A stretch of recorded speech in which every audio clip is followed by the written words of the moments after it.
सध्याच्या राजकारणात पक्षांतर करणे हे काही नवीन राहिले नाही। आज एका पक्षात, उद्या दुसऱ्या पक्षात, तर परवा कोणाच्या तिसऱ्याच पक्षात असणारे अनेक नेते राजकारणात सापडतील आणि अशाच नेत्यांना आयाराम गयाराम म्हणतात।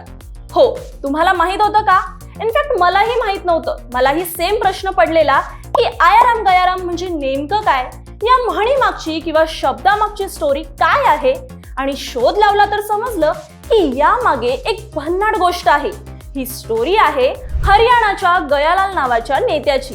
1967 मध्ये हरियाणा राज्याची पहिली विधानसभा निवडणूक झाली आणि हेच गयालाल हसनपूर मतदारसंघातून अपक्ष उमेदवार म्हणून निवडून आले। पण पुढच्या काही तासांतच त्यांनी काँग्रेसमध्ये प्रवेश केला। त्यानंतर लगेचच युनायटेड फ्रंट मध्ये गेले आणि हे सुद्धा कमी पडलं तर ते पुन्हा काँग्रेसमध्ये परतले।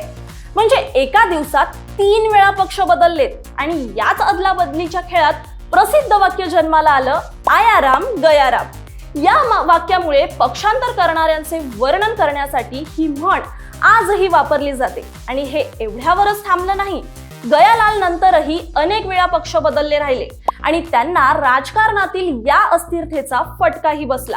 आता त्यांचा मुलगा उदयभान सिंह हरियाणा काँग्रेसचे प्रमुख आहे, पण गयालालच्या या विचित्र कारकिर्दीमुळे त्यांचे नाव राजकारणात कायम स्मरणात राहिले।